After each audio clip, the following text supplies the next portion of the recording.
Obligatory spoiler warning, yada yada, let's do this thing. So Silksong's been out for about a month, which feels really weird to say because up until August, the game had an almost mythical status on par with any Valve game with the number 3 at the end of it. And I want to preface by saying that I really like it. It's pretty much everything one could expect from a Hollow Knight sequel. Although the debate is still out if fleas are cuter than grubs. But I think we can all agree that Sherma is a heavy contender for best NPC in the franchise. But there has been one particular point of contention for much of the discourse around Silksong. It's pretty f***ing hard. Almost every aspect of Hollow Knight's base game has been made more difficult in Silksong. The world in general feels way more dangerous with numerous traps, hazards, and enemy placements that make some runbacks to bosses feel more stressful than the bosses themselves. It's like they looked at Path of Pain and thought, F it, more like World of Pain. Platforming is more mechanically demanding with a heavier emphasis on pogo challenges, which the default version of has single-handedly proven that many of us need to retake trigonometry. Basic enemies are much more threatening and sometimes have more complexity than half of Hollow Knight's bosses. Not to mention how Team Cherry took the primal Aspid, the most hated bitch in Hollow Nest, and said, what if we made a game where half the enemy roster is this guy but somehow more annoying? And the bosses, while I wouldn't say are super mechanically complex, are much more punishing due to having many moves and contact damage that hits for 2 masks, as well as many bosses spawning very disruptive ads or even having waves of ads before the boss even starts. Which, by the way, if you want a cheese strat for Grohl the Great, just stay in the water. Makes the fight a lot easier. Yeah, I cheesed it. I'm not above cheesing. Bile water can drink my bile water. All of this adds up to an experience that I'd not only argue is more difficult than Hollow Knight, but more cruel and punishing as well. And that's the pain point a lot of people have felt with Silksong. And I think that's a perfectly valid feeling to have. The original Hollow Knight sold over 15 million copies, garnering a wide spectrum of players from no-hit speedrunners to people like my wife who have over 100 hours in unpacking. And I don't think it's unreasonable to say that fans in the latter camp feel a bit estranged by Silksong. The original Hollow Knight certainly had its challenges, particularly in the post-game content, but it wasn't a game where the difficulty was the core part of its identity. For many, the enjoyment in Hollow Knight came from the exploration and organic sense of discovery as you traverse the tunnels, ruins, and hallways of Hollow Nest. It came from the charming cast of characters that offered an oasis of joviality in a world drenched in melancholy. And it came from piecing together an obscure narrative and lore that led to people writing whole dissertations about it. Of course, Silksong has those qualities, but unlike Hollow Knight, the difficulty feels like it is the core of its identity rather than just a part of it. I know everyone's tolerance for challenge varies,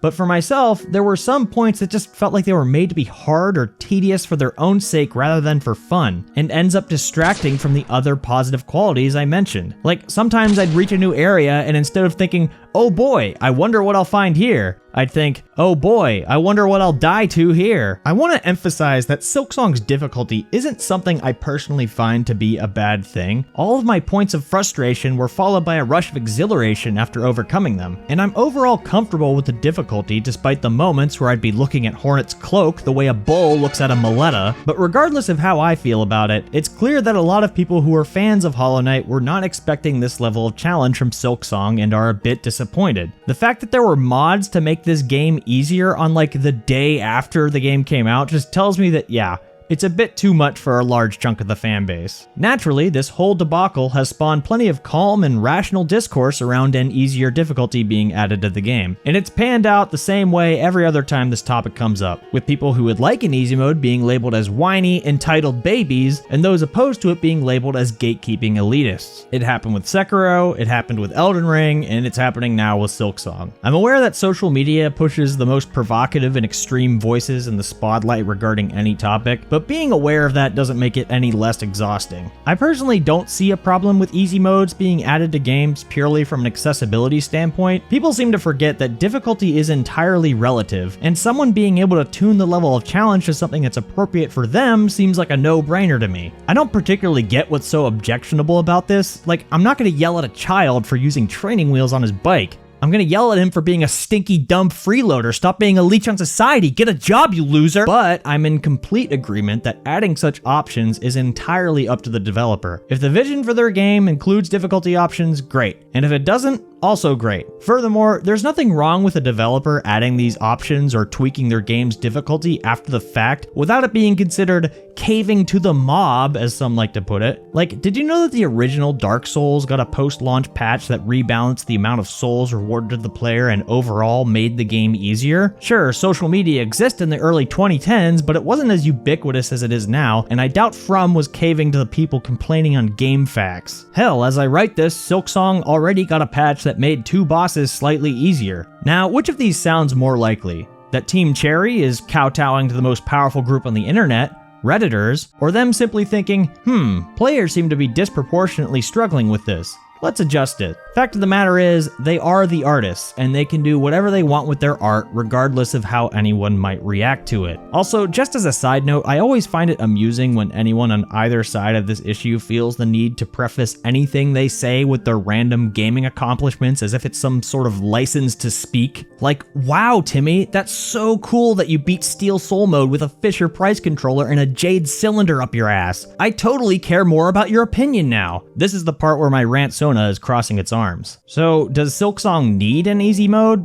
I don't know, maybe? It's not really for any of us to decide. I think it's perfectly reasonable to suggest more options for players who want a more casual or forgiving experience, and I don't think they're entitled or whining for wanting that. That being said, I'm gonna stake my claim as the billionth YouTuber to quote Arrowhead Studios, "A game for everyone is a game for no one." Despite its massive success, Hollow Knight is still very much a niche game that didn't click with everyone. The first time I tried it in 2018, I played it for only a few hours before putting it down and feeling really weird about it. Here was a game that I was hearing nothing but good things about that, for one reason or another, I was not enjoying. Of course, I eventually picked it up again years later, but at the time, I couldn't comprehend why I didn't enjoy aspects about it that everyone else seemed to enjoy, until I finally realized that it just wasn't for me at that moment in time. I obviously can't speak for everyone, but I'd wager there might be some people out there sharing a similar experience now with Silksong. A lot of people are clearly enjoying the game, and those that aren't are having a hard time coming to grips with a sequel to a game that they love leaning into aspects that they don't care for as much and are just not clicking with it. Some people want to love it, but just